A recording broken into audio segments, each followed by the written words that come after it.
నమస్తే, welcome to Nationalist hub. Telangana రాష్ట్ర ప్రభుత్వం తాజాగా సమగ్ర కులగణన చేసి ఆ వివరాలను అసెంబ్లీలో ప్రకటించడం జరిగింది. అయితే ఈ కులగణన శాస్త్రీయంగా జరగలేదు, చాలా తప్పులు తడకగా ఉంది, అసలు సర్వే జరిగినటువంటి విధానమే సరిగ్గా లేదు అని ఈవెన్ సొంత పార్టీ నేతలే కాంగ్రెస్ ప్రభుత్వాన్ని విమర్శిస్తున్నటువంటి పరిస్థితి. ఎందుకంటే లెక్కలు కూడా అలాగే మనకి ఉన్నాయి. 2014లోనే సుమారుగా 1,85,00,000 ఉన్నటువంటి బీసీ జనాభా గడిచిన 10 సంవత్సరాల్లో పెరగాలి కదా, పెరగకుండా ఎందుకు తగ్గుతుంది, దీంట్లో ఏదో కుట్ర దాగి ఉంది అని చెప్పి బీసీ సంఘాల నాయకులు ఆగ్రహం వ్యక్తం చేస్తున్నారు. మరి కాంగ్రెస్ ప్రభుత్వం నిజంగానే తప్పులు చేసిందా ఈ సర్వే నిర్వహించడంలో? చాలామంది అంటున్నారు రీసర్వే చేయాలి, మళ్ళీ కొత్తగా సర్వే చేయాలని చెప్పి అంటూ ఉన్నారు. ఈ అంశానికి సంబంధించి అలాగే తెలంగాణ రాష్ట్రంలో ప్రస్తుతం జరుగుతున్నటువంటి తాజా రాజకీయ పరిణామాలు, అలాగే బీజేపీ కొత్త అధ్యక్షుడి గురించి కూడా చాలా ప్రచారం జరుగుతుంది. ఈ విషయాలన్నిటి గురించి కూడా మనతో మాట్లాడడానికి మన స్టూడియోలో విశిష్ట అతిథి ఉన్నారు. మరి ఎవరో కాదు, సీనియర్ బీజేపీ నాయకులు కన్నిబోయిన రాజయ్య యాదవ్ గారు. ఆయనతో మాట్లాడదాం. రాజయ్య యాదవ్ గారు నమస్తే. సో ముందుగా చాలా విమర్శలు వ్యక్తమవుతున్నాయి. ఈ కులగణన సర్వే సరిగ్గా జరగలేదు, అసలు జరుగుతున్నప్పుడే చాలా విమర్శలు వచ్చాయి. మా ఇంటి ఎక్కడికి వచ్చారు, ఎవరిని గెలిచారు అనేటువంటి ప్రకటించిన తర్వాత ఆ విమర్శలు ఇంకెక్కువైనాయి. ముందుగా మీ అభిప్రాయం ఏంటి? ముక్కోటి తెలంగాణ అని ఎప్పుడూ అన్నారు కదా సార్. ముక్కోటి తెలంగాణ అని ఉమ్మడి రాష్ట్రంలో గెలవకముందే ముక్కోటి తెలంగాణ ఇది. అవును. ఉమ్మడి రాష్ట్రంలో గెలవకముందే ముక్కోటి తెలంగాణ అనేటువంటి పద్యం ఉన్న తెలంగాణ ఇది. అటువంటి తెలంగాణ తగ్గుతుందా పెరుగుతుందా? పెరగాలి కదా. ఇప్పుడు ఆంధ్రోళ్ళంతా తెలియకలోళ్ళు అయితే కాదు, వీళ్ళు సంతానం మీద అయ్యో సాలు అనుకునేది బీసీలు కాదు, ఎస్సీలు కాదు, ఎస్టీలు కాదు. ముగ్గురు కానీ కనీసం ముగ్గురన్నా ఉండకపోతే ఎట్లా అని ఇంట్లో పంచాయతీ అవుతుంది. నలుగురు లేకపోతే ఎట్లా అని తల్లి ఎడుతుంది, తండ్రి ఎడతాడు. అటువంటి సమాజం ఇది. ఇప్పుడు నాకు ఒక అభిప్రాయం సార్, ఈ కులగణన సరిగ్గా ఉన్నదా సరిగ్గా లేదా అనే విమర్శ కంటే మీరెంతమంది ఉన్నారో లెక్కేసుకుంటే అయిపోతుంది కదా. మీరు ఓసీలు ఎంతమంది ఉన్నారో మీ లెక్కలుగా తెలుస్తుంది కదా. నెంబర్ తక్కువ కాబట్టి మీరు నెంబర్ తక్కువ కాబట్టి రెడ్డి వాళ్ళు ఎంతమంది ఉన్నారు, ఆవులు ఎంతమంది ఉన్నారు, ఎలువలు ఎంతమంది ఉన్నారు, రెడ్డి వాళ్ళు ఎంతమంది ఉన్నారు, ఆ బాపంలో లేకపోతే ఆ కోమట్లో ఎంతమంది ఉన్నారో ఆ లెక్క తీస్తే అయిపోతుంది కదా. అల్కగా తెలుస్తుంది కదా ఈ లెక్క. మీ లెక్కగాడి మీరు ఉండి మిగతా లెక్కల మేము దత్తమైంది. మిగతా లెక్కల మేము ఎస్సీలము, ఎస్టీలం, బీసీలం. మా దాంట్లో మాకేం పంచాయతీ ఉండదు, పెద్ద పంచాయతీ ఉండదు మా సందులో. ఎందుకంటే వాళ్ళకుండే రిజర్వేషన్ వాళ్ళకుంటుంది, మాకుండే రిజర్వేషన్ మాకుంటుంది. మా లెక్కలకు మీరెందుకయ్యా? మీ లెక్కగాడికి మీరు ఉండాలి, మీరేం కావాలో తీసుకోండి, మీరేం కావాలో తీసుకోండి. ఇన్నాళ్ళు మా మీద ప్రపంచం చేసినాం కడి చాలదా? గిన్నేళ్ళే కదా, మీరే కదా ఉమ్మడి రాష్ట్రంలో మీరేనా ముఖ్యమంత్రి, సపరేట్ తెలంగాణకు మీరేనా. దళితున్నానే మా పురుషాత్తుడు కేసీఆర్ గారు, దళితున్నే తొలి ముఖ్యమంత్రి. చాలా కాలం పనిచేశారుగా మీరు కూడా. నేను కూడా చాలా కాలం పనిచేసాను. 20 సంవత్సరాల 21 సంవత్సరం పనిచేసిన. కేసీఆర్తో పాటు జైలుకి పోయినా. 5 ఇట్లా నేను ఒకని. మరి ఆయనకేమో నాశనకాలం పుట్టిందో, నన్ను ఒక్కరిని ఇడిచిపెట్టి 4 చేసుకున్నాడు. 4 ఆయన ముఖ్యమంత్రి అయిండు. మా కెప్టెన్ లక్ష్మీకాంతరావుని పార్లమెంట్కు పంపిండు. మా విజయరామరావు సభను అంతకంటే ముందుగానే మంత్రిని చేసిండు. నాయన నరసరను home minister, nominal home minister చేసిండు. మరి నన్ను ఇడిచిపెట్టి కారణం ఏంటో ఏమో. ఆయన ఎక్కెక్కిపై ఎడతాను, నేను కన్ను దూడ్చిన. శ్రీకాంత్ సార్ చచ్చిపోయినప్పుడు ములాఖాత్ పెట్టిండు. శ్రీకాంత్ సార్ చచ్చిపోయినప్పుడు ములాఖాత్ పెట్టిండు. ఏమైనా వకీల్ ములాఖాత్ పెడితే మేము ఇద్దరేమో కలిసిపోయినాక బయట ఏమవుతుంది అన్నాడు. శ్రీకాంత్ సార్ కాల పెట్టుకున్నాడు. 75%, 80% కాలిపోయాడు, చచ్చిపోతాడంటాను అన్నాడు. బోర్మని ఏడ్చి కేసీఆర్, అరే గండాడు ఈయన ఏడతాడా అని నేను పరిశాన్ అయినా. ఈ కొంగు నా సింగులతోనే ఆయన కళ్ళు దూర్చిన, పొది పట్టుకున్నా. ఏందన్నా ఇట్లా అంటే, మన కోసం చచ్చిపోతానన్నా. నిజమే కావచ్చు, ఈయన దుఃఖం ఇట్లున్నది, తప్పేం లేకుండే. ఆయన దుఃఖశీలి కూడా, మంచి గుణాలు కూడా ఉన్నాయి, మంచి గుణాలు కూడా ఉన్నాయి. కానీ మరి నా పేరు చెప్తలేడు, నన్ను కళ్ళు దూడిచినోడు రాదనా అని చెప్తలేడు, నేను ఎక్కెక్కిపడి ఏడ్చినా అని చెప్తాను.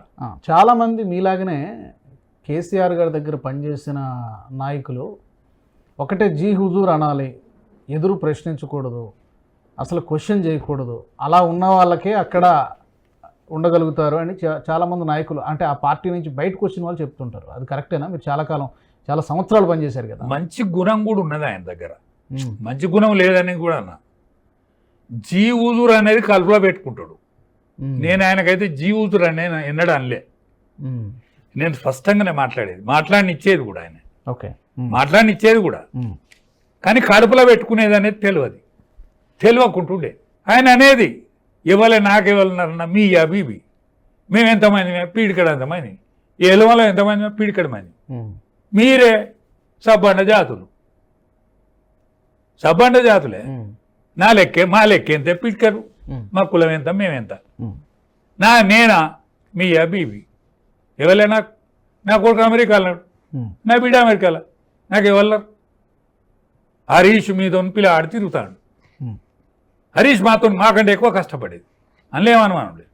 హరీష్ మాతో పాటు తిరిగేది, ఆయన కూడా ఎక్కువ కష్టపడేది, అణిగినట్టుండేది, ఇవ్వలే పని చెప్పినా చేసేది. కానీ ఇది ఏర్పడలేదండి.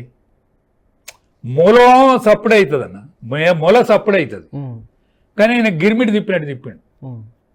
తీర సమయానికి పిరాలను పట్టుకొచ్చాడు, తీర సమయానికి ఆ కేటీఆర్ను కవితను పట్టుకొచ్చాడు. అంతసేపటి దాకా మాకు తెలియదు, పట్టుకొస్తాడని తెలియదు. పట్టుకొచ్చినాక పార్టీ పాడాయి, కుటుంబ పాలన అయిపోయింది, కుటుంబ బహుజనులు అనుకున్నామే, బహుజనుల పాలన అనేది అనుకున్నాం ఎవలమైన. ఎందుకంటే సుమారు 1000 సంవత్సరాల బానిసత్వం కింద బతికింది తెలంగాణ. 1000 సంవత్సరాల పైచిలుకు. దేశం అంతటా స్వాతంత్రం వచ్చినా కూడా ఇక్కడ రాలే స్వాతంత్రం. సంవత్సరం వెనక చీర వచ్చింది ఇక్కడ, పటేల్ గారి సంవత్సరం వెనక చీర వచ్చింది. మొత్తం యావత్ భారతావనిలో 3 ప్రాంతాలు మాత్రమే బానిసత్వం కింద మగ్గినాయి. అందులో తెలంగాణ, జమ్మూ కాశ్మీర్, జూనాగఢ్, తెలంగాణ సంస్థానాలు. ఈ సంస్థానాలు వ్యక్తి చాకిరి, దొరల దౌర్జన్యానికి, జాగీర్దారుల దౌర్జన్యానికి, రజాకారుల దౌర్జన్యానికి నలిగిపోయిన జాతి ఏదన్నా ఉన్నదంటే అది తెలంగాణ జాతి అన్న. కళ్ళకు నీళ్ళు వస్తాయి అన్న, కళ్ళకు నీళ్ళు వస్తాయి. మేం కష్టపడ్డ కష్టానికి చిన్నప్పుడు మా బాల్యాన్ని అనుభవించినాం మేము. నేను స్కూలు పోతే దొర మనిషిని తోలేడు మా ఇంటికి, మా తాత దగ్గర మనిషిని తోలేడు. ఏం రోషాలు నీ మనమడు స్కూలు పోయిండట, ఎందుకు పోయిండు? అయ్యా నాకు తెలియదు బాంచం, నాకు తెలియదు. మేమే బంద్ చేయించుకుంటాను, మాకు చదువులే ఎందుకనే మేమే వ్యవసాయం చేయించుకుంటాను. సింధూరన్న వ్యవసాయాన్ని పెట్టిన ఎరికేనా నీకు రోషాలు? నాకు తెలియదు ఆ పోరాడు ఎందుకు పోయిండు, నేను ఇయ్యాలని పిలుస్తా అని వచ్చి నన్ను కూర్చుని పెట్టుకున్నాడు తోడ మీద కూర్చుని పెట్టుకొని, దొర నిన్ను చదవద్దన్నాడు బిడ్డ, కానీ దొర తలుపులు మూసే చదువుదా దొర, నాకేం చదువుతావు నాకు ఎరగలేదు, కానీ ఈ దొరల తలుపులు మూవించే చదువు నువ్వు చదువు తెలియదు నాకు, కానీ దొరల తలుపులు మూయించే చదువు అని చెప్పింది నాకు మా తాత. ఆ కసి కింద నేను దొరలు కట్టే దోతిను అంగి దొడుక్కొని తొందరగానే స్కూల్ బంద్ చేసి చదవాలనుకునే రేంజ్ కూడా 12th చదవాలి, 12th చదవకముందే పోయినా. ఆ కసి మీద మేము అనుభవించినామన్న కష్టాలు.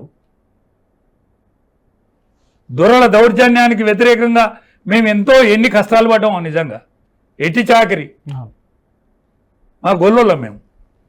ఆడపిల్ల పెళ్ళి అయితే 13 గొర్రెపిల్లలు ఇవ్వాలి, మగోని పెళ్ళి అయితే 9 గొర్రెపిల్లలు ఇవ్వాలి ఉచితంగా.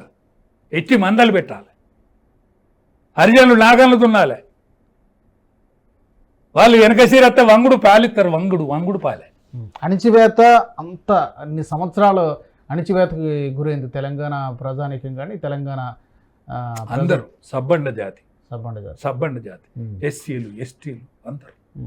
ఈ బీసీల జనాభా ఈ తాజా లెక్కల ప్రకారం చూస్తే 46.25% అని చెప్తున్నారు. మొత్తం అందులో ముస్లిం మైనారిటీలు బీసీలు మొత్తం కలుపుకొని బీసీల జనాభా 56.33%. ఈ లెక్కల మీద ఏంటి మళ్ళీ రీసర్వే చేయించాలా లేకపోతే ఏంటి? రీసర్వే కంటే కూడా వాళ్ళ సర్వే చేసుకోవాలి. వాళ్ళు రీసర్వేలా ఈ ముస్లిం జనాభా ఎక్కువనే ఉంటుందన్న. ఎందుకంటే ముస్లిం జనాభాలో వాళ్ళు పిల్లలు ఎక్కువ, వాళ్ళకు బర్త్ కంట్రోల్ మీద కొంత నమ్మకమో అదో లేదు. మిగతాది బీసీలకు కూడా కొద్దిగా ఎక్కువ బలంగా ఉండాలని అనుకుంటారు. ఎస్సీలు కూడా అట్లే ఆ మాదిరిగానే ఉంటారు, ఎస్టీలు కూడా అదే మాదిరిగా ఉంటారు. అందుకని ఆ జనాభా పెరగలేదని బదనాన్ని తెచ్చుకున్న దానికంటే ఈ ప్రభుత్వాలు వాళ్ళ జనాభా లెక్కేసుకుంటే అయిపోతుంది. ఓకే, ఇప్పటికైనా నేను చెప్తాను రేవంత్ రెడ్డి గారికి, ఇప్పటికైనా ఆయన లోపల చిత్తశుద్ధి ఉంటే మీ లెక్క తేల్చుకోండి. మీకు చిత్తశుద్ధి ఉంటే మీ లెక్క తేల్చుకోండి. నువ్వు కొత్త లెక్క పెట్టినోని అవుతావు, నువ్వు కొత్తగా లెక్కలు తీసినోని అవుతావు. బీసీల బదనా మొయ్యకు, ఎస్సీల బదనా మొయ్యకు, ఎస్టీల బదనా మొయ్యకు, ముస్లింల బదనాం కూడా మొయ్యకు. ముస్లింలల్లా బీసీలు కూడా ఉంటారు, వాళ్ళ బదనాలు నువ్వు మొయ్యకు. మీ జనాభా లెక్కేసుకోండి, మీ జనాభా ప్రకారం మీకు ఏం కావాలనో తీసుకోండి. రాబోయేది ఖచ్చితంగా బీసీల రాజ్యమే. ఖచ్చితంగా యావత్ భారతావరిని చూసినా పరిశీలించినా కూడా కనిపిస్తుంది. ఇవాళ మధ్యప్రదేశ్ చూసుకుంటే విశాలమైన భారతావరిలో మధ్యప్రదేశ్ యొక్క వాటా చాలా పెద్దది. అనేక సంవత్సరాలు ముఖ్యమంత్రిగా వ్యవహరించిన పెద్ద మనిషిని తీసుకుపోయి కేంద్రంలో ఆయన సర్వీసును వాడుకొని అక్కడ ఒక యాదవ్ను పెట్టాడు.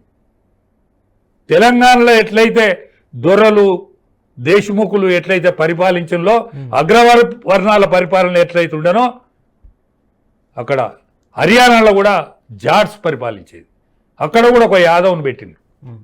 ఇప్పుడు ఈ కాంగ్రెస్ ప్రభుత్వం వచ్చి దాదాపు సంవత్సరం పూర్తయిపోయింది కదా, ఈ సంవత్సరం పరిపాలన ఓవరాల్గా ఎలా జరిగిందంటారు?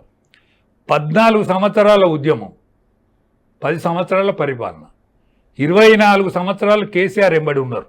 ఈ ప్రజానీకం నచ్చినా మెచ్చినా కష్టమైన నిష్ఠూరమైన ఉన్నారు. కానీ వెనక 12 నెలలకే పలసపడ్డది. కారణం ఏంటంటారు? ఇప్పుడు గవర్నెన్స్ పరిపాలన అనుభవం లేకపోవడం వలన అసలు చిత్తశుద్ధి లేదా? పరిపాలన కంటే చిత్తశుద్ధి లోపం ఒకటి. ఇప్పుడు ఆయన ఇష్టం లేదు కాబట్టి ఆయనను ఎన్నుకోలేదు, కానీ ఈయనవి ఇష్టంతో ఎన్నుకోలేదు. కేసీఆర్ ఓడిపోయారు కాబట్టి కాంగ్రెస్ గెలిచింది, కానీ కాంగ్రెస్ గెలవలేదని. కాంగ్రెస్ గెలవలేదు. కేసీఆర్ను ఓడియాలనేటువంటి ఆలోచనతోటి కోపం, కేసీఆర్ను ఓడియాలి ఎట్లన్నా చేసి, వీడు చెప్పింది ఏంది చేసేది ఏంది, కుటుంబాన్ని తీసుకొచ్చి మన మీద రుద్దిళ్ళు కాబట్టి అన్యం, కానీ వద్దు. కానీ మన దగ్గర ఒకటి ఉన్నది ఏంటిదంటే క్షమాగుణం కూడా ఉంటుంది తెలంగాణలో. మన కుక్క మన కాళ్ళు గరిచింది ఏం చంపుకుంటామా అని బతికించుకున్నారు.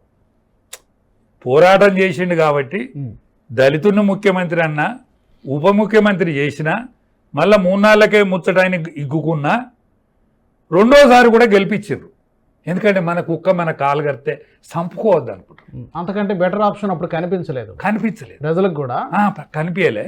పోతే మన కుక్క మన కాలు కడితే చంపుకుంటామా అనేటువంటి క్షమాగుణం ఉంటుంది తెలంగాణలో. అది అట్లే వాడు తింటే చంపారేసి, తింటే రెండోసారి చంపారేసి, చంపి కన్ను మిన్ను కానకుని కాంగ్రెస్ను మూలకున్న కాంగ్రెస్ను తీసుకొచ్చారు, ముందడి తెచ్చారు. కేంద్రంలో ఉన్న బలహీనత ఏదైతే ఉన్నదో ఆ బలహీనతను రేవంత్ రెడ్డి సొమ్ము చేసుకో.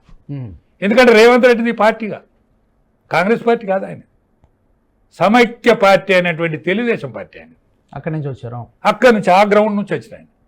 కాంగ్రెస్ పార్టీ జెండా పట్టుకుని ఉన్నారు పాపం.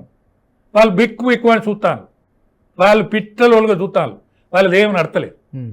వాళ్ళు కూడా ఎటమాట ఉన్నారు కడుపులో. మీది కూడా మాట్లాడతాను, లోపల ఒకటి చెప్తాను, బయటికి ఏమనలేకపోతున్నా, బయటికి ఏమనలేకపోతాను, లోపల మీటుతాను. మీడితేనే ఇదంతా గందరగోళం.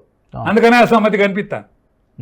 12 నెలలకే పరిపాలన ఉన్నది, ప్రజలు మెస్తలేరు పరిపాలన. పూర్తి స్థాయిలో పూర్తి పరిపాలన చేయనిస్తారా కాంగ్రెస్ అధిష్టానం, లేకపోతే ఏమైనా ఉంటుందంటారా? కాంగ్రెస్ లో గందరగోళం బుట్టకుంటే ఆశ్చర్యపడాలి. అదే కాంగ్రెస్లో గందరగోళం అనేది దాని సహజమైన నేచర్. కాంగ్రెస్లో గ్రూప్ కుమ్ములాటలు లేకుంటే అది కాంగ్రెస్ కాదు. గ్రూప్ కుమ్ములాటలు లేకుంటే అది కాంగ్రెస్ కాదు. తెలంగాణ కాంగ్రెస్ ముఖ్యంగా తెలంగాణ కాంగ్రెస్ అయినా ఏ కాంగ్రెస్ అయినా, కానీ మీది కాంగ్రెస్ గట్టికలేదు. మీద కాంగ్రెస్ పార్టీ గట్టికలేదు. ప్రతిపక్ష హోదా ఇయ్యక ముందు ఉన్నంత బలం కూడా ఇప్పుడు ప్రతిపక్ష హోదా ఇచ్చినాక కూడా ఆ బలం ముంచుకుంటలేదు. ఎందుకంటే ఆ పిల్లగాడు పెద్ద మనిషి అనిపించలేడు, పిల్లగాడు అనిపించలేడు. ఇప్పుడు మన భావి భారత ప్రధాని కనిపించాలి. ఒక ప్రతిపక్ష నాయకుల లోపల ఎవరు కనిపించాలి? రేపు నరేంద్ర మోడీ ఫెయిల్ అవుతారు, బీజేపీ ఫెయిల్ అయితే భావి భారత ప్రధాని రాహుల్ కనిపించాలి కదా. ఆ మోదీకి వర్సెస్ ఎవరు ధీటుగా అంటే కనిపించట్లేదు. మోడీకి వ్యతిరేకం ఎవరా వ్యతిరేకం అంటే మళ్ళా మోడీ కనిపిస్తాడు తప్ప ఇంకోళ్ళు కనిపిస్తలేదు. మోడీ ప్రతిబింబం మోడీ కనిపిస్తాడు, మోడీ ఆపోజిట్లో కూడా మోడీ కనిపిస్తాడు తప్ప రాహుల్ కనిపించలేడు. కనిపించకుండా ఆయన క్యారెక్టర్ నిర్మాణం చేసుకోలేకపోతాడు. యావత్ భారతావనిలో ఫెయిల్యూరే కాదు, ఎక్కడ ఎన్నికలు పెట్టినా ఫెయిల్ అవుతాడు. ఎన్నికలే కాదు, విదేశ పర్యటనలో కూడా అపశబ్దాలు వలుపుతాడు. ఇక్కడోటి మాట్లాడతాడు, అక్కడోటి మాట్లాడతాడు. నువ్వు ప్రతిపక్షం. ఈ భారతావనికి ఎంత గొప్ప పేరు ఉన్నదండి, ఎంత పెద్ద హిస్టరీ ఉన్నది దీనికి. ఇప్పుడు 100 మంది కౌరవులు, 5 పాండవులు దుర్యోధనుడిని బంధించుకొని తీసుకుపోతా అంటే, దుర్యోధనుడిని గంధర్వులు బంధించుకొని తీసుకుపోతా అంటే అర్జునుడిని పిలిచి మనం 105 మందివి, మన 105 మందివి మన దానిలో మన పంచాయతీ ఎత్తే వాళ్ళు మనం 5. కానీ టోటల్లో మన కురువంశానికి అన్యాయం జరుగుతాను సుమా, వాళ్ళని బంధించకపోతాను అంటే ఇడిపించుకొచ్చిన జాతి ఇది. ఆ నేషన్లో బతుకుతాను మనం, ఆ దేశంలో బతుకుతాను. అటువంటప్పుడు నువ్వు విదేశాలకు పోయి కారు కూతలు కూతావా? నీకెట్లా ఆ స్టాండర్డ్ వస్తుంది అంటున్నా. మోడీ కలుతలేడు నీకిడ. నువ్వు ప్రతిపక్ష నాయకునేనా, నువ్వు ఎందుకు మాట్లాడేవీడా? నువ్వు ఎందుకు నిలదేవు? ఎందుకు నిద్రపోతాను వీడ? అందుకనే కనిపించలేదు. కనిపించబోయారు కింద బెక్కబెక్కంటాను. ఏ ఎలక్షన్ పెట్టినా కూడా స్టేచర్ కనిపించాలి. మహారాష్ట్ర ఏమైంది? హర్యానా ఏమైంది? ఎక్కడ? ఢిల్లీలో నీ రిజల్ట్ కనిపిస్తుందా? చూడాలి. ఢిల్లీలో కాంగ్రెస్ మరి చాలా మంది అనలిస్టులు నేనేమంటానంటే కాంగ్రెస్ అయితే కనిపించదు కదా, ఇద్దరి మధ్యనే పోటీ ఉంటుంది. బీజేపీ ఆపే రెండే. కానీ నువ్వేది? సరే, మళ్ళీ తెలంగాణకు వస్తే గత ఎన్నికల్లో బీసీ ముఖ్యమంత్రిని చేస్తామని చెప్పి హామీ ఇచ్చారు. ఇది వర్కౌట్ అయిందా? వర్కౌట్ అయితే డెఫినెట్గా ఇంకెక్కువ సీట్లు వచ్చి ఉండాలి. ఎందుకని మీరు ఎక్స్పెక్ట్ చేసిన సీట్లు, బీజేపీ ఆశించిన సీట్లు రాలేకపోయింది? ఆ హామీ వర్కౌట్ కాలేదా, లేకపోతే రైట్ టైంలో ఇవ్వలేదా? ఏంటి కారణం? ఏమైంది? లేట్ అయింది. బీసీ ముఖ్యమంత్రి నినాదం లేట్ అయింది, పోతే పంపకం లేట్ అయింది. ఇవన్నిటిని చూసి అభ్యర్థులది ఇది కూడా లేట్ అయింది. ఈ అన్నిటి చూసే వారికి ఏమనిపించిందంటే మన జనాభా మానన నమ్మది. ఈ తెలంగాణ అంతా ప్రభావితమైన జనాభా యావత్ భారతవనిలో లేదు. ఎందుకంటే అనేక సంవత్సరాలు దెబ్బతిన్న ప్రాంతం ఇది. దాంట్లో భాగంగానే నక్సలైట్ ఉద్యమం పుట్టింది. దగా పడింది.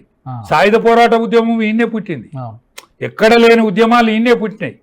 అంటే దౌర్జన్యానికి వ్యతిరేకంగా పుట్టేదే ఉద్యమం. దౌర్జన్యానికి వ్యతిరేకంగా పుట్టేదే ఉద్యమం. ఆ ఉద్యమ కోణంలో సూచనలు అన్యం. కానీ కేసీఆర్ ఫెయిల్ అయింది సుమా. మరి వీళ్ళను మనం సెలెక్ట్ చేసుకుంటే బీసీ ముఖ్యమంత్రి అంటాను, మంచిగానే అంటాను, ఇన్నాళ్ళు లేదు సుమా. కానీ ఇది రేవుకు అత్తదో రేవుకు రాదు అని కాంగ్రెస్ భారీ నమ్మకం కుదరలేదు. అదే చూడండి మీరు, 8 అసెంబ్లీ సీట్లు వస్తే 8 పార్లమెంట్ సీట్లు వస్తాయి. ఎక్కడన్నా 8 అసెంబ్లీ సీట్లు వస్తే 8 పార్లమెంట్ సీట్లు వస్తాయి. ఎక్కడన్నా 8 అంటే 8 ఏళ్ళు 56 అన్నట్టే కదా. ఇంకో 5-10 సీట్లల్లో ప్రాణం వచ్చింది అన్నట్టే కదా. అంటే తొలిసారి 60 సీట్లల్లో నీకు రిజల్ట్ కనిపిస్తుంది అన్నట్టే కదా. అంటే ప్రజానీకం యొక్క ఆలోచన విధానం. పార్టీలు ఎంత ఉంటాయన్న? పార్టీలు కింద అంత పార్టీ ఉంటాయి. కాంగ్రెస్ పార్టీ కానీ, అది టీఆర్ఎస్ కానీ, అది బీఆర్ఎస్ అయినా కానీ, బీజేపీ కానీ ఎంత ఉంటుంది? పార్టీ ఎంత ఉంటుంది? ప్రజలు ఎంత ఉంటారు? ప్రజల ఆలోచన విధానానికి తగ్గట్టుగానే పార్టీ మనుగడ. చాలా కారణాలు చెప్తారు. ఇప్పుడు మీరే ఇప్పుడు 3-4 కారణాలు చెప్పారు. కాస్త లేట్ అయింది ప్రకటించడం కానీ, అభ్యర్థుల ఎంపిక కానీ, ఇవన్నీ కూడా లేట్ అయిందని చెప్పారు. అధ్యక్షుడి మార్పు గురించి చాలామంది చెప్తారు. చివరి నిమిషంలో మార్చేశారు, దానివల్లనే అసలు ఆ మూమెంటం అంతా పోయింది, ఆ ఊపు ఉత్సాహం అంతా కేడర్లో నిరుత్సాహం వచ్చేసిందని చెప్పి అంతర్గతంగా ఉన్న వాళ్ళు కొంతమంది చెప్తారు, బాహాటంగా ఉన్నటువంటి విశ్లేషకులు కూడా చాలామంది చెప్తుంటారు. అది కూడా ఒక కారణం అనుకోవచ్చు. కొంత వాతావరణంలో ఆ మార్పు కూడా కొంత కారణంగా అయి ఉండొచ్చు. కానీ బండి సంజయ్ కాలంలో రిపరిప్ అన్నమాట వాస్తవం. పార్టీ బండి సంజయ్ కాలంలో రిపరిప్ అన్నమాట వాస్తవం. అది బీసీ ఓరియంటేషన్, కదలిక వచ్చింది. కదలిక అది బీసీ ఓరియంటేషనా లేక ఎప్పటికీ హైదరాబాదు నిలయంగానే జరిగేది, హైదరాబాదు క్యాండిడేటే జరిగేది. ఆ పల్లెను అంటే కరీంనగర్ను బేస్ తీసుకొని సెలెక్ట్ చేసే దాంట్లో కొంత తేడా అయితే వచ్చిన మాట వాస్తవం. కానీ అది మొత్తం ఓటమికి ఈ 8 సీట్లు అసెంబ్లీ సీట్లు వచ్చేందుకు కారణభూతం అయితే కాదు. లేట్ అయింది, ప్రజానీకం నమ్మలే. అన్నికన్నా కేసీఆర్ కోసం భయపడ్డారు. కేసీఆర్ అత్తడేమో అనే భయం. ఎందుకంటే ఏ పార్టీ అనుకోలే కేసీఆర్ ఓడిపోతాడని. ఇప్పుడు గెలిచిన పార్టీ అనుకోలే. వాళ్ళు కూడా ఊహించలే. చివరి 4-5 నెలల్లో మొత్తం సీన్ మొత్తం కంప్లీట్ మారింది. నేను సంవత్సరంన్నర ముందుగాల చెప్పిన, కేసీఆర్ మనసు ఎరిగిన మనిషిగా నేను టీఆర్ఎస్ను చూసిన, బీజేపీని చూసిన. బీజేపీ లేట్ అయిందిరా, ఇది కుదురుతలేదని అనుకున్నా. నేను వేరే ఛానల్లో చెప్పిన, సంవత్సరంన్నర ముందట చెప్పిన, ఏమని ఏడ్చుకుంటా అనేక మంది పార్టీ నుంచి పోతాను సుమా, ఎలువ ఆయన ఓడిపోతాడని చెప్పిన. నేను ఓడిపోయాడు, కేసీఆర్ ఓడిపోతాడని ముందుగాల చెప్పిన. నేను 1.5 year ముందుగాల చెప్పిన. ఏ పార్టీ చెప్పలే, ఏ పార్టీ అంతు పట్టలే. ఎందుకంటే నేను చిన్నప్పటి నుంచి, నా బాల్యం నుంచి రింగులు ఎన్టీఆర్ల కాంచెల్లి పార్టీలు ఉన్నానా. నేను ఎమ్మెల్యేని కాకపోవచ్చు, ఎంపీని కాకపోవచ్చు, అవకాశం రాకపోవచ్చు, ఇయ్యకపోవచ్చు, ఏదైనా కానీ నేను ముందుగాల చెప్పిన. ఒక్క పార్లమెంట్ సీట్ ఎత్తలేదని చెప్పిన, ఒక్క పార్లమెంట్ సీటు కూడా వస్తలేదని చెప్పిన. అది మెదక్లో పోటీ చేస్తే, కేసీఆర్ పోటీ చేస్తే గెలిచే అవకాశం ఉండే. ఆయనే పోటీ చేస్తలేదంటే ఇది కింద పడ్డది అనుకున్నారు, కింద పడ్డది అనుకున్నారు. అందుకని 3rd మిగిలింది party. TRS party 3rd, Congress అన్నా లేకపోతే బీజేపీ అన్నా, ఈ 2 పార్టీలే మిగిలినాయి. రేపు యుద్ధం కూడా గట్టే ఉంటుంది. సరే, ఇప్పుడు మీరు 90sలో బీజేపీలో పనిచేశారు, జనతా పార్టీలో 77లో. తర్వాత బీఆర్ఎస్లో సుదీర్ఘకాలం పనిచేశారు. ఇప్పుడు ప్రస్తుతం బీజేపీలో. సో అప్పుడు బీజేపీ చూశారు, అప్పుడు బీజేపీ ఎలా ఫంక్షనింగ్ ఇదంతా ఎలా ఉందో అప్పుడు బీజేపీ నాయకులను చూశారు, ఇప్పుడు బీజేపీ నాయకులను కూడా చూస్తున్నారు. ఇప్పటికి ఏం తేడా కనిపిస్తుంది మీకు బీజేపీ విషయంలో? ప్రజలలో తేడా కనిపిస్తుంది. పోతే పై నాయకత్వం ఏదైతున్నదో అది స్పందించే విధానంలో తేడా కనిపిస్తుంది. ఎప్పుడు బాగుంది? ఇప్పుడు ప్రభుత్వం అందుకోవాలనే దాంటున్నారు. ప్రభుత్వం ఈ ప్రాంతాన్ని, ఎందుకంటే మహారాష్ట్ర గెలిచింది, కర్ణాటక నిన్న కాక మొన్న గెలిచి ఉన్నారు. ఇప్పుడు కూడా ఆడ పార్టీ బలంగానే. ఇక్కడ 8 పార్లమెంట్ సీట్లు గెలిచినాయి, ఇక్కడ కూడా 8 పార్లమెంట్ సీట్లు గెలిచినాయి. ఇక్కడ కాస్త కష్టపడితే ముఖ్యమంత్రి అయ్యే ఛాన్స్ కనిపిస్తుంది. కాంగ్రెస్ పార్టీ రెడ్ల ఓరియంటేషన్కి బతకాలి, ఎవరైనా కూడా రెడ్డే కావాలి. బీఆర్ఎస్ఓ అది టీఆర్ఎస్ఓ అది ఏ పార్టీ అయినా కూడా ఆయన కుటుంబమే ఉండాలి. ఏమన్నా అవకాశం ఉంటే బీసీలకు అవకాశం ఉంటే ఇక్కడనే బీజేపీలనే అవకాశం ఉన్నది. మళ్ళీ ఆ హామీ అదే ఇప్పుడు వచ్చే ఎన్నికల్లో కూడా ఖచ్చితంగా ఉంటుంది. ఆ బీసీ ముఖ్యమంత్రి హామీ, ఎందుకంటే దేశ రాజకీయాలు మొత్తం పరిశీలిస్తే కూడా హర్యానా బీసీని చేసిండ్రు, మధ్యప్రదేశ్ని బీసీని చేసిండ్రు, ఇక్కడ కింద ఎస్టీని చేసిండ్రు. అవకాశం ఉన్న కాడ ఇవాళ యావత్ ప్రధానమంత్రి, ఫస్ట్ సారి ప్రధానమంత్రి బీసీ ప్రధానమంత్రి, సెకండ్ సారి ప్రధానమంత్రి బీసీ ప్రధానమంత్రి, 3rd సారి కూడా బీసీ ప్రధానమంత్రి. అంటే మామూలు స్థాయి కాదు కదా. ఆలోచన విధానంలో మార్పు వచ్చింది. యావత్ భారతాన్ని పరిపాలించాలన్నటువంటి కాంక్ష బయలుదేరింది. ఢిల్లీలో జాగ అయిపోయింది. వాళ్ళు హర్యానా కన్నా పోవాలి, ఉత్తరప్రదేశ్ కన్నా పోవాలి, కిందికంటే మహారాష్ట్ర పక్క సముద్రం, అది ఆర్థిక రాజధాని, ఇటు జాగ అయిపోయింది. నాగ్పూర్లో జాగున్నది కానీ ఎందుకో ప్రాచుర్యం లభిస్తలేదు. పశ్చిమ బెంగాల్ ఎందుకో గడిబేడ అనిపిస్తుంది. పశ్చిమ బెంగాల్ అంతా గడిబేడ అనిపిస్తుంది.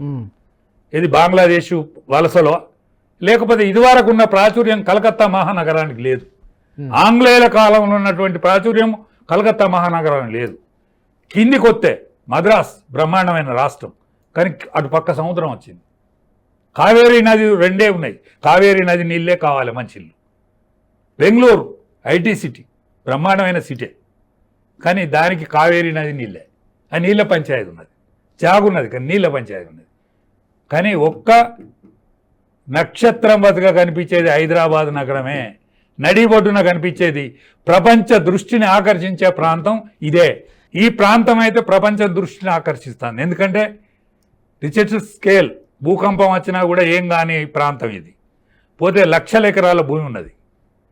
నదీ జలాల యొక్క మంచినీళ్ళు దొరికే వసతి ఉన్నది.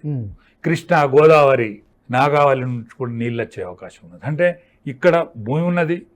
సరే పంచాయతీలు ఉన్నాయి, అది వేరే విషయం. ఈ పంచాయతీ భూమిని దొబ్బాలనే పంచాయతీ జరుగుతుంది, కానీ ఎవరు పోనీయడు. కానీ ఇక్కడ భూమి ఉన్నది, డెవలప్ అయ్యే ప్రాంతం ఇది, నడిబడిన ఉన్న ప్రాంతం. ఈ ప్రాంతాన్ని వదులుకుంటారని నేను అనుకుంటలేను. ఎందుకంటే బీజేపీ ఈ ప్రాంతాన్ని వదులుకోదు. ఖచ్చితంగా ఒక ఆనిముత్యం లాంటి క్యాండిడేట్నే తీసుకొస్తారు ఇక్కడికి. ఇక్కడ బీసీ ముఖ్యమంత్రిని చేసే అవకాశం 100% వాళ్ళు మొత్తం దేశ రాజకీయాలను పరిశీలించినప్పుడు నెక్స్ట్ ఎన్నికల్లో ఇక్కడ గెలవబోయేది బీజేపీ అంట. బీజేపీ గెలుస్తుంది, బీజేపీ ముఖ్యమంత్రి అవుతుంది. అంతలా అయితే రూపు మార్చుకుంటుంది. ఎప్పుడైనా పార్టీలు, ఇప్పుడు కాంగ్రెస్ పార్టీ ఉన్నది, దానిలో కొంత అసమ్మతి ఉంటుంది. ఎప్పటికీ వాడు గట్టోడునే పట్టుకుంటాడు, అసమ్మతోడు మళ్ళీ గట్టోడుని పట్టుకుంటాడు. లీడరు నీడకు పోతాడు ఎప్పుడు, ఓటరు పోడు. ఇప్పుడు కాంగ్రెస్ పార్టీలో ఉన్నోళ్ళు అందులో బీఆర్ఎస్ వేళ్ళు, వాళ్ళు ఎమ్మెల్యే లైన్లు, మంత్రి పదవులు కూడా అనుభవించండు. తెలుగుదేశంలో ఉన్నాడు బీఆర్ఎస్ వేళ్ళు, అందులో మంత్రి పదవులు కూడా అనుభవించండు. దాన్ని తుంగలు దొక్కిండ్లు, గందరగోళం అయింది ఆ పార్టీ. గందరగోళం లేదు, కానీ ప్రజలు కాంగ్రెస్ వ్యతిరేకంగా పెరిగిన ప్రజలు ఉన్నారు. ప్రజానీకం కాంగ్రెస్ వ్యతిరేకంగా పెరిగిండ్రు. ఇప్పుడు బీజేపీలో కూడా 18 ఏళ్ళ నుంచి 35 ఏళ్ళ యువకులు అందరూ కూడా బీజేపీ లేదాడ. నేను చూస్తాను కదా, నేను చిన్నప్పటి బీజేపీని చూసినా ఇప్పటి బీజేపీ. అదే అంటున్నాను, బీజేపీ పార్టీ లేకున్నా, బీజేపీ పార్టీ లేని కాడ కూడా జెండా బాతే అవకాశం ఇప్పుడు ఉన్నది. ఎందుకంటే ప్రజలు 18 ఏళ్ళ నుంచి 30 ఏళ్ళ వయసు ఉన్న వాళ్ళకు ఉద్యమ కోణం తెలియదు. తెలంగాణ పోరాటంలో వాళ్ళు లేరు, కానీ టీఆర్ఎస్కు లీడర్ ఉన్నాడు. టీఆర్ఎస్కు ఉన్న అడ్వాంటేజ్ అంటే వానికి లీడర్ ఉన్నాడు. సరే, టీఆర్ఎస్ ప్రస్తావన వచ్చింది కాబట్టి మళ్ళీ బౌన్స్ బ్యాక్ అవుతుందంటారా, లేకపోతే పార్టీకి బెస్ట్ పీరియడ్ అంతా అయిపోయిందా? మంచి పీరియడ్ అయిపోయింది. కేసీఆర్ గతి తప్పిన ఋషి అయిండు. ఆయన ఫామ్ హౌస్కే పరిమితం అయిండు. ఆయన వచ్చినా కూడా లేచేది లేదు ఆయనకి, ఎందుకంటే ఆయన తెలికలోడు, ఆయన అద్భుతమైన తెలికలోడు. ఏ మాట కామాట. నాకు ఖిలాఫ్ ఉన్నాడని కాదు, నన్ను ఏం చేయలేదని కాదు, కడుపు మంట ఎంత ఉన్నా కూడా ఆయన ఏంటిదో తెలుసు నాకు కడుపులో మంట ఉన్నది మాత్రం నిజం, కానీ ఆయన కెపాసిటీ తెలుసు నాకు. కానీ ఆయన గ్రహిస్తాడు. చకోర పక్షి లాంటి పక్షి ఆయన. అది కేటీఆర్ దాన్ని కొనసాగించగలడా అంటున్నా. ఏదో ఒక రోజు మళ్ళీ పార్టీ పునర్వైభవాన్ని తీసుకురాగలడా అతను? కేటీఆర్ కదా వస్తలేదు. కేటీఆర్కు మేమెక్కడో పొరపాటు చేసినట్టున్నది అనేటువంటి ఆలోచన వస్తలేదు. ప్రజలే పొరపాటు చేసిళ్ళు, చెంపలేసుకుంటాను, ముక్కు భూమికి రాపుతాను, మేము తప్పు చేసుకున్నాము, కాంగ్రెస్ పార్టీకి ఓట్లేసుడు అని తప్పు చేసుకున్నామని ప్రజలు అనుకుంటానని ఆయన అనుకుంటాను. ప్రజలు ఎప్పుడు తప్పు చేయరు. అంటే ఆ లీడర్షిప్ క్వాలిటీస్ కానీ, లేకపోతే మాటకారితనం కానీ అవన్నీ ఉన్నాయా ఇతరుల కొడుకులో? పశ్చాత్తాపం ఉండాలి కదా. కేవలం అహంకారం ఆ పార్టీని పాతాళానికి తొక్కేసింది. అహంకారం ఇంకా తగ్గలే, ఇంకా పెరిగినట్టున్నది. అహంకారం స్థాయి పెరిగింది తప్ప తగ్గలే. హరీష్కు పశ్చాత్తాప ధోరణి కనిపిస్తుంది, కానీ మామేమనుకుంటాడో బామ్మారిదేమనుకుంటాడో చూస్తాడు. చూస్తాడు. కానీ ప్రజలు సరి అయిన నిర్ణయం తీసుకుంటారు. ప్రజలకు ఇక్కడ ఆటుపోట్లు గురిదిన్న ప్రాంతం ఇది. చాలామంది అంటుంటారు అప్పుడప్పుడు, ఏదో ఒక రోజున హరీష్ రావు గారు వచ్చి బీజేపీలో చేరతారని. బీజేపీలో చేరుతాడా, లేకపోతే టీఆర్ఎస్కనే మనగలుగుతాడా, వీళ్ళు బీఆర్ఎస్కి ఉంటారా, ఎట్లుంటారో తెలియదు, కానీ ఏదో ఒకటి అయితే జరుగుతుంది. అద్భుతం, ఏదో ఒక అద్భుతం అయితే జరుగుతుంది. కాంగ్రెస్ పార్టీలో కూడా ఒక మూలకున్న ముక్క ఏదో ముందడ పడుతుంది. మహారాష్ట్ర బతుక అయినా ఆశ్చర్యపడద్దు. మహారాష్ట్ర 3 ముక్కలు కలితేనే అది ఆట అయింది. 3 ముక్కలు కలితే సీక్వెన్స్ అయింది ఆడ. ఇక్కడ కూడా 3 ముక్కలు కలవచ్చు, అవకాశం ఉన్నది, అవకాశం అది కనిపిస్తుంది. కానీ అగ్రభాగాన బీజేపీ ఉంటుంది. సో ఫ్యూచర్ మీద అంటారు, ఫ్యూచర్ బీజేపీ అంటారు. ఖచ్చితంగా బీజేపీ. కొన్ని నెలలుగా జరుగుతోంది, కొన్ని రోజులుగా జరుగుతోంది చర్చ. బీజేపీ కొత్త అధ్యక్షుడు ఎవరు? రకరకాల పేర్లు వినిపిస్తున్నాయి. ఈటల రాజేంద్ర గారి పేరు వినిపిస్తుంది, రఘునందన్ రావు గారి పేరు వినిపిస్తుంది, ధర్మపురి అరవింద్ గారి పేరు వినిపిస్తుంది. ఇట్లా 3-4 పేర్లు వినిపిస్తున్నాయి. ఏంటి ఎప్పుడు ఎంపిక ఆల్మోస్ట్ ఖరారు అయిపోయిందని చెప్తున్నారు, ఈటల గారి పేరు ఖరారు అయిపోయిందని చెప్తున్నారు, బట్ ఇంకా అనౌన్స్మెంట్ రాలేదు. ఏంటి మీ అభిప్రాయం ఏంటి? ఏం జరుగుతోంది? ప్రక్రియ ఎట్లుంటుంది అంటే మండలాల ప్రక్రియ ఉంటుంది, మండలాలు అయిపోయినాయి. జిల్లాల ప్రక్రియ ఉంటుంది, జిల్లాలు అయిపోయినాయి. ఇప్పుడు అధ్యక్షుని ప్రకటన ఉంటుంది. కానీ ఇదివరకు 300 కాపునే చేసిండ్రు. ఇప్పుడు రెడ్డి నిన్నడదనుకు ఉండే, రెడ్డి నిన్నడదనుకనే ఉండే. కిషన్ రెడ్డి గారు అనేక దఫాలు కూడా ప్రెసిడెంట్గా మనగలిగిండు. ఆయన కేంద్ర కేబినెట్లో సరి అయిన బెర్తుంది. మళ్ళీ ఒక రెడ్డిని చేస్తారనే ఆశ అయితే కనిపించలేదు. బండి సంజయ్ను హోమ్ మినిస్టర్గా చూపెట్టిండు కేంద్రం. ఆయన 300 కాపు. ఇప్పుడు అరవింద్ గారు 300 కాపే. సరే, ప్రాచుర్యం కలిగిన కుటుంబమే. 2 సార్లు ఆయన పార్లమెంట్ మెంబర్ కూడా గెలిచిండు. రాజకీయ నేపథ్యం ఉన్న కుటుంబమే. కానీ మళ్ళా 300 కాపును మళ్ళా చేస్తారని అనిపించలేదు. సామాజిక సమీకరణ అర్హత చాలా మందికి ఉంది. చాలా మందికి అంటే అట్లీస్ట్ 3-4 ఉంది. ఇప్పుడు రఘునందన్ మంచి లీడర్, ఫోకస్ ఉన్న లీడర్.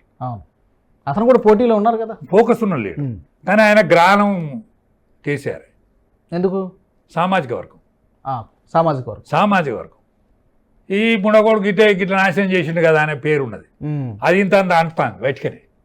చేసింది లేదు పాపం, చేసింది లేదు. తేజ్ అటువంటి కానీ గ్రహణం కేసీఆర్. కాబట్టి అతని సామాజిక వర్గమే అతనికి శాపంలాగా ఉన్నది. లేకపోతే అయిపోతాడు. సో ఇంక మిగిలింది ఎవరు? మిగిలింది ఈటల రాజేందర్. దానికి కారణం ఏంటంటే ముదిరాజులు, 300 కాపులు, యాదవులు గ్రామాలలో ఉండే జనం. వీళ్ళని సెలెక్ట్ చేసుకోవాలి. నన్ను ముందర పెట్టి నేను చాలా కొండతనం చేసిండు కేసీఆర్. మా వాళ్ళు మంటనే ఉన్నారు, వాళ్ళు కూడా తెగింపుగానే ఉన్నారు. కాబట్టి ఈ 3 కులాలు కలిస్తే గ్రామంలో మెజారిటీ. ఇప్పుడు ఒక పార్టీ నుంచి రావడం ఒక్కటే అతనికి కాస్త కూస్తో అంటే అతనికి పోటీగా ఉండే వాళ్ళు విమర్శించడానికి ఒక అవకాశం. ఆర్ఎస్ఎస్, సంఘ్ ఈ నేపథ్యం లేకపోవడం, బీఆర్ఎస్ నుంచి రావడం అనేది ఎంతో కొంత అంటే. ఇప్పుడు కిషన్ రెడ్డి గారు అటల్ బిహారీ వాజ్పేయితో మిగిలిండు, వెంకయ్య నాయుడుతో తిరిగిండు, బండారు దత్తాత్రేయ గారితో తిరిగిండు, వి రామారావుతో మనగలిగిండు, చలపతిరావు గారితో సాన్నిధ్యం ఉండే. ఆయన లాంటోడే ఆర్ఎస్ఎస్ నేపథ్యం ఉండనవసరం లేదు అని స్టేట్మెంట్ ఇచ్చిందంటే ఆయనకు లోపల ముచ్చట తెలుస్తుంది. ఎవ్వరికి తెలియకుండా ఆయనకు లోపల ముచ్చట తెలుస్తుంది. ఓకే. ఎందుకంటే కిషన్ రెడ్డి గారు ఆషామాషిగా మాట్లాడాడు, ఎక్కువ తక్కువ కూడా మాట్లాడాడు. ఆయన ఎక్కువ తక్కువ మాట్లాడాడు, ఆషామాషిగా మాట్లాడాడు. అంటే ఏదో క్లియరెన్స్ కనిపిస్తేనే మాట్లాడతాను. పోతే పార్టీ నేపథ్యం కూడా ఇవాళ పశ్చిమ బెంగాల్లో తృణమూల్ కాంగ్రెస్ వచ్చిన మాకు ప్రతిపక్ష నాయకుడు కాదు, మెజారిటీ అయితే ముఖ్యమంత్రి హిమంత బిశ్వ శర్మ. ఆయన కాంగ్రెస్ పార్టీలో రెవెన్యూ మంత్రి. ఈటెల రాజేందర్ గారు ఇక్కడ రెవెన్యూ మంత్రి. ఈటెల రాజేందర్ గారికి నేపథ్యం నేను చెప్తాను. ఇప్పుడు క్యాస్ట్, క్యాలిబర్, కెపాసిటీ, ఈ 3 లెక్కలు, ప్రజాదరణ, ఈ 3 లెక్కలు ఈయనకు ఉన్నది. ఎందుకంటే ఉద్యమ నేపథ్యం ఉన్నోడు. పోతే ప్రప్రదంగా అనేక సంవత్సరాలు ప్రతిపక్ష నాయకునిగా పనిచేసి ప్రజాబలం ఉన్నోడు, పరిపాలన అనుభవం ఉన్నోడు. ఇప్పుడు మామ్మారి లాంటి వ్యాధి వచ్చినప్పుడు కూడా శబాష్ అనిపించుకున్నాడు ఆరోగ్య మంత్రిగా. కాబట్టి అన్ని భుజకిరీటాలు అయితే ఉన్నాయి. ఈయన అవకాశం అయితే కనిపిస్తుంది ఈయనకే. ఎందుకంటే ఆయన ముందడ పెట్టి చేస్తారని అనుకుంటాను నేను. చూడాలి ఎప్పటికల్లా ఉండొచ్చు అనౌన్స్మెంట్, ప్రకటన ఈ నెలలో ఉంటుందా? రోజులే. ఇప్పుడు తన ముఖాన్ని తనే 3 తీరులో చూసుకుంటాడండి మనిషి. నర, వీర, వానరహ,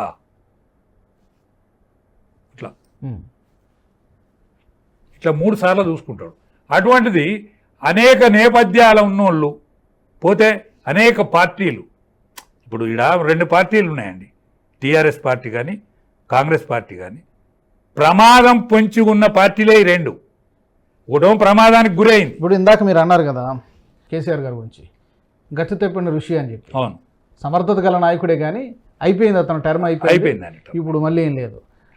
అది గతి తప్పిన ఋషి బీఆర్ఎస్ పార్టీ కేసీఆర్ గారు. కాంగ్రెస్ పార్టీని దేంతో పోలుస్తారు? అస్తమిస్తున్న సూర్యుడా లేకపోతే ఏంటి? కాంగ్రెస్ పార్టీ ఏంటి? అది అస్తమించి కనిపిస్తుంది. యావత్ భారతం అని ఇక్కడ కాదు, ఇక్కడ ఆగేది కాదు. అది అనుకోకుండా వచ్చింది. ఇది అక్కడ ఆగేది కాదు.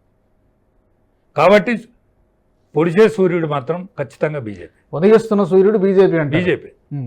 చివరిగా రాజయ్య గారు, బీసీలు ఎప్పుడు కూడా నెంబర్ పరంగా తెలంగాణలో కానీ లేకపోతే ఉమ్మడి ఆంధ్రప్రదేశ్లో కానీ పెద్ద సంఖ్యలోనే ఉన్నారు. బీసీ సామాజిక వర్గాన్ని రాజకీయ పార్టీలు ఎప్పుడు కూడా ఓటు బ్యాంకుగానే ఉపయోగించుకున్నారు తప్పితే ఏ రోజున కూడా గద్దెను ఎక్కించలేదు అనేటువంటి ఒక విమర్శ ఉంది. కేవలం ఒక్కరు తప్పితే ఉమ్మడి ఆంధ్రప్రదేశ్లో ఉన్నప్పుడు కానీ ఇప్పుడు కానీ ముఖ్యమంత్రి కాలేదు. ఒకే ఒక సందర్భంలో జరిగినట్టు. ఒక సందర్భంలో అది ఎస్సీ ముఖ్యమంత్రి అంతే. అది కూడా బీసీ అనలేం. అది కూడా బీసీ అనలేం. సో బీసీ ముఖ్యమంత్రి లేనే లేదు తెలంగాణ చరిత్రలో, ఉమ్మడి ఆంధ్రప్రదేశ్ లేదు. ఏంటి ఇప్పుడు తరతరాలుగా ఇదే జరుగుతోంది? ఎందుకు ఒక్కడికైనా చైతన్యం ఉందా బీసీ? ఒకటే, నేను ఫస్ట్ టైం ఆశ్చర్యపడతాను. ఎందుకంటే నా నూనూకు మీసం నుంచి నా రెంగుల ఇంటికలు ఉండే, ఇవాళ నెత్తి మీద ఒక్క ఇంటిక లేకుండా అయింది. కానీ ఫస్ట్ టైం సంతోషపడతాను. ఎందుకు? ప్రజలలో ఒక మార్పు వచ్చింది. మేమెందుకు పరిపాలించుకోకూడదు, మామూలు ఎందుకు చూడద్దు ముఖ్యమంత్రిగా అనేటువంటి నినాదం అయితే ప్రజలలో కనిపిస్తుంది. ఈ తీన్మార్ మల్లన్న మీటింగులకు ఆదరణ కానీ లేకపోతే ఇంకా ఏ మీటింగ్ ఆదరణ కానీ, ఎందుకంటే సరి అయిన నేపథ్యం, సరి అయిన ఒక ఆలోచన ఒక పార్టీ కనుక చూపెట్టగలిగితే దీనికి ఆదరణ ఖచ్చితంగా లభిస్తుంది. నెక్స్ట్ ముఖ్యమంత్రి బీసీ ముఖ్యమంత్రి అవుతాడు. నేనైతే చూసిపోతాను అనుకుంటాను. నేనైతే చూసిపోతానండి.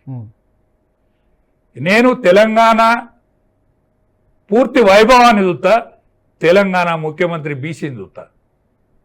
అటువంటి ఆశ అయితే నాకు కనిపిస్తుంది. బీసీ ముఖ్యమంత్రి రావాలి, వస్తాడు. పార్టీలకు సంబంధం లేదు కానీ బీసీ ముఖ్యమంత్రి వస్తాడు. పౌరుడిగా బీసీ ముఖ్యమంత్రి రావాలి, వస్తాడు. అది ఎందుకంటే ఎప్పటి నుంచో ఒక అందని ద్రాక్షలాగా ఉండిపోయింది ఇది. కానీ ఈసారి అందే ద్రాక్ష అవుతుంది. అందే ద్రాక్ష అవుతుంది. సో అందరి ద్రాక్ష ఇదివరకు అయింది, అందే ద్రాక్ష ఈసారి అవుతుంది. సో మీరు పార్టీలో ప్రస్తుతం ఎలాంటి పాత్ర పోషిస్తూ ఉన్నారు? భవిష్యత్తులో మీ రోల్ ఎలా ఉండబోతోంది ఏంటి? నన్ను అయితే బీసీ ముఖ్యమంత్రి మోస్తాడు అనుకుంటాను భుజాన. నన్ను మాత్రం చివరిసారి నన్ను బీసీ ముఖ్యమంత్రి మోస్తాడని అనుకుంటాను. నేను అది చూడాలని నా కళ చాలు. అంతకంటే నేను ఎక్కువ కళ కనటం లేదు. అంతకంటే ఎక్కువ కళ కనటం ఇది చాలు, ఈ జీవితానికి చాలు. రాజయ్య గారు చాలా విషయాలు చెప్పారు. మా స్టూడియోకి వచ్చి తెలంగాణలో ప్రస్తుతం జరుగుతున్నటువంటి రాజకీయ పరిణామాలు, మీ చరిత్ర, మీ రాజకీయ నేపథ్యం, వీటన్నిటి గురించి చాలా విషయాలు చెప్పారు. ధన్యవాదాలు. Thank you very much. BRS party ఇక మళ్ళీ పునర్వైభవాన్ని సంతరించుకోవడం అనేది సాధ్యమయ్యేటువంటి పని కాదు. అలాగే కాంగ్రెస్ పార్టీ ఏడాది పాలన కూడా సంతృప్తికరంగా లేదు. ఇప్పటికే ప్రజలలో విసుగు వచ్చేసింది. ఇక రాబోయేది, వచ్చే ఎన్నికల్లో గెలవబోయేది, ఇక్కడ తెలంగాణ గడ్డపై ఎగరబోయేది కాషాయ జెండా మాత్రమే అని చెబుతూ ఉన్నారు కండిబోయిన రాజయ్య యాదవ్ గారు. చాలా సుదీర్ఘ రాజకీయ అనుభవం కలిగినటువంటి నాయకుడు.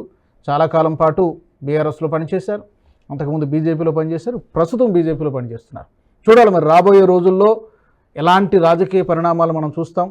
బీసీ ముఖ్యమంత్రి అయినటువంటి గత ఎన్నికల్లో బీజేపీ ఇచ్చినటువంటి హామీ, నినాదం, మరి ఈసారి కూడా వచ్చే ఎన్నికల్లో వచ్చే జరగబోయే ఎన్నికల్లో కూడా అదే హామీతో వెళ్తాం ప్రజల ముందుకు. బీజేపీ తప్పకుండా ఏదో ఒక రోజున ఇక్కడ పవర్లోకి వస్తుందన్నటువంటి ధీమా ఆయన వ్యక్తం చేస్తున్నారు. ఇది వాళ్ళ ప్రత్యేక ఇంటర్వ్యూ. ఈ వీడియో మీకు నచ్చినట్టయితే లైక్ చేయండి, షేర్ చేయండి, అలాగే బెల్ బటన్పై క్లిక్ చేయండి. ఇంతవరకు NHTV nationalist hub group of ఛానల్స్ని సబ్స్క్రైబ్ చేసుకునే వాళ్ళు ఉంటే తప్పకుండా సబ్స్క్రైబ్ చేసుకోండి. జాతీయవాద జర్నలిజాన్ని ప్రోత్సహించండి. జై హింద్, జై భారత్. ఈ వీడియో మీకు నచ్చినట్టయితే లైక్ చేయండి, 10 మందికి షేర్ చేయండి, అలాగే కామెంట్ల రూపంలో మీ అభిప్రాయాలను మాతో పంచుకోండి. Nationalist hub group of channels ను సబ్స్క్రైబ్ చేసుకుని తెలుగునాట జాతీయవాద జర్నలిజాన్ని ప్రోత్సహించండి. ఈ వీడియో కింద ఉన్న బెల్ ఐకాన్ పై క్లిక్ చేయడం మర్చిపోవద్దు.